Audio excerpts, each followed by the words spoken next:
जय श्री गणेश। कहानी सुनी अनसुनी में आपका स्वागत है। आप सबने अक्सर विघ्नहर्ता गणेश जी को उनके छोटे से वाहन मूषक पर बैठे हुए देखा होगा। लेकिन क्या आपने कभी सोचा है कि एक विशालकाय सर्वशक्तिमान देवता का वाहन एक छोटा सा चूहा क्यों है? क्या यह सिर्फ एक जानवर है या इसके पीछे कोई गहरा रहस्य छिपा है? आज हम इसी रहस्य से पर्दा उठाएंगे। हम जानेंगे कि गणेश जी को मूषक कैसे मिला और मूषक का पूर्व जन्म क्या था। उसकी कहानी सिर्फ एक कथा नहीं, बल्कि हम सबके जीवन से जुड़ा एक गहरा आध्यात्मिक संदेश भी है। आज हम आपको मूषक के अहंकार, उसके श्राप और फिर उसके उद्धार की पूरी कथा सुनाएंगे। तो चलिए इस अद्भुत यात्रा पर चलते हैं। हमारी कहानी बहुत समय पहले स्वर्गलोक में शुरू होती है। वहां एक बहुत ही सुंदर और प्रतिभाशाली गंधर्व रहता था, जिसका नाम था क्रौंच या गजमुखासुर। क्रौंच संगीत और नृत्य में इतना निपुण था कि देवगण भी उसकी कला देखकर मंत्रमुग्ध हो जाते थे। उसकी वाणी में मधुरता थी और उसकी कला में जादू। लेकिन उसकी सबसे बड़ी कमजोरी उसका अहंकार था। वह खुद को सबसे श्रेष्ठ समझता था और किसी का सम्मान नहीं करता था। उसका यही घमंड एक दिन उसके पतन का कारण बन गया। एक बार की बात है, क्रौंच धरती पर घूमते हुए महर्षि वामदेव के आश्रम में पहुंचा। महर्षि उस समय अपनी कुटिया में गहन तपस्या में लीन थे। चारों ओर का वातावरण अत्यंत शांत और पवित्र था। लेकिन क्रौंच ने अपने अहंकार में चूर होकर ऋषि की तपस्या भंग करने की सोची। उसने जानबूझकर शोर मचाना और अंट-शंट हरकतें करना शुरू कर दिया। उसकी इस उद्दंडता से ऋषि की साधना टूट गई। महर्षि वामदेव की आंखें क्रोध से लाल हो गईं। उनका दिव्य तेज अग्नि की तरह प्रज्वलित हो उठा। उन्होंने क्रोध में आकर क्रौंच को श्राप दिया, हे अहंकारी गंधर्व, तूने मेरे तप को भंग किया है। अपने इस घमंड के कारण तू एक विशाल मूषक, चूहे के रूप में पृथ्वी पर जन्म लेगा और लोगों के लिए विनाश का कारण बनेगा। यह सुनकर क्रौंच भय से कांप उठा। उसने तुरंत महर्षि के चरणों में गिरकर क्षमा मांगी, लेकिन एक बार दिए गए श्राप को वापस नहीं लिया जा सकता था। जब ऋषि का क्रोध शांत हुआ तो उन्होंने कहा, जब स्वयं गणेश तुझे अपना वाहन बनाएंगे, तभी तुझे इस श्राप से मुक्ति मिलेगी। इसी तरह अपनी शक्ति और सुंदरता के अहंकार में डूबा क्रौंच एक विशाल और भयानक मूषक के रूप में धरती पर जन्म लेने के लिए अभिशप्त हो गया। समय बीता और महर्षि का श्राप सच हुआ। क्रौंच ने धरती पर एक विशालकाय मूषक के रूप में जन्म लिया। यह कोई साधारण चूहा नहीं था। उसका आकार इतना बड़ा था कि गांव, खेत और यहां तक कि नगर भी उसके आतंक से कांप उठते थे। उसकी लाल आंखें अंगारों जैसी चमकती थीं और उसके दांत किसी पहाड़ की तरह विशाल और भयानक थे। जब वह अपनी विशाल पूंछ हिलाता तो बड़े बड़े वृक्ष जड़ से उखड़ जाते। वह ऋषियों के यज्ञ मंडप तोड़ देता, अनाज के भंडार चट कर जाता और अपने विशाल शरीर से सब कुछ तहस-नहस कर देता। चारों ओर केवल भय और विनाश का माहौल था।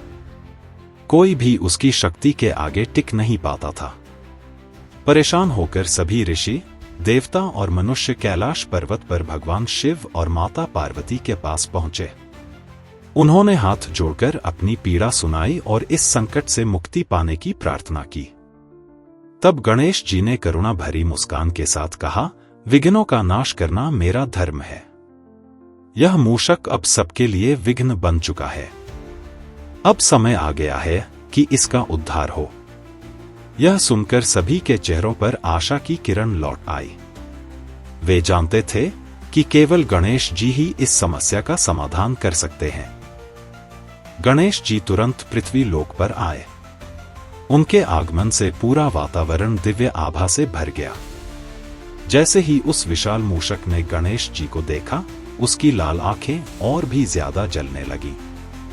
उसने एक भयानक गर्जना की और अपनी पूरी शक्ति से गणेश जी की ओर दौड़ा। धरती हिल उठी, वृक्ष टूटकर गिरने लगे। परंतु गणेश जी शांत भाव से खड़े रहे। उन्होंने अपने हाथ में पकड़े पाश फंदे को उठाया और एक दिव्य मंत्र का उच्चारण करते हुए मूषक की ओर फेंका। पाश एक सुनहरी रस्सी की तरह चमक उठा और पल भर में उस मूषक को जकड़ लिया। मूषक ने खुद को छुड़ाने की बहुत कोशिश की। वह पूरी शक्ति से छटपटाने लगा। उसकी दहाड़ से पूरा जंगल गूंज उठा, लेकिन गणेश जी का पाश और कसता गया।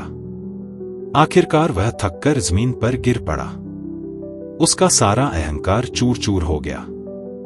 वह गणेश जी के चरणों में लौट गया और करुण स्वर में बोला, हे प्रभु, मैं आपकी शरण में हूं, मुझे क्षमा करें।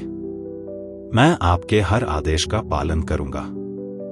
गणेश जी ने कृपा दृष्टि से उसकी ओर देखा और कहा, हे क्रौंच, तूने अपने अहंकार का दंड भोग लिया है। अब से तू मेरा वाहन बनेगा। मेरे प्रत्येक कार्य में तू मेरी सेवा करेगा। इसी से तेरा उद्धार होगा।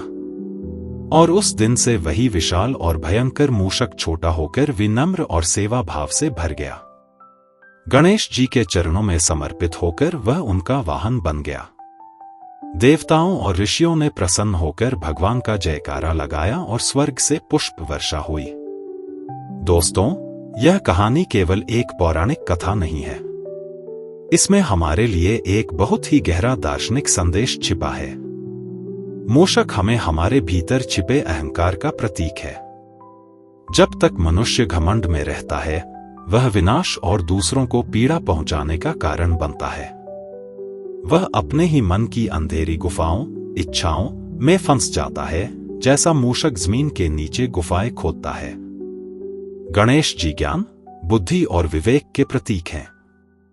जब ज्ञान हमारे अहंकार पर नियंत्रण कर लेता है, तब हमारा जीवन सफल होता है। जब मूषक, अहंकार, गणेश जी, ज्ञान के चरणों में समर्पित हो जाता है, तो वही अहंकार भक्ति में बदल जाता है और हमारे उद्धार का मार्ग बनता है। यह कथा हमें सिखाती है कि सबसे बड़ा दैत्य हमारे भीतर का अहंकार है और उसका अंत केवल विनम्रता, भक्ति और समर्पण से ही संभव है। जब हम अपनी सारी नकारात्मक ऊर्जा को ईश्वर को समर्पित कर देते हैं, तब वह भी एक पवित्र साधन बन सकती है। तो अगली बार जब आप गणेश जी को उनके मूषक वाहन पर देखें, तो याद रखिएगा कि वह केवल एक साधारण चूहा नहीं है, बल्कि विनम्रता, समर्पण और ज्ञान की विजय का प्रतीक है। यह कहानी हमें सिखाती है कि चाहे हम कितने भी शक्तिशाली क्यों न हों, हमें हमेशा अपने अहंकार को नियंत्रण में रखना चाहिए और स्वयं को विनम्र बनाए रखना चाहिए।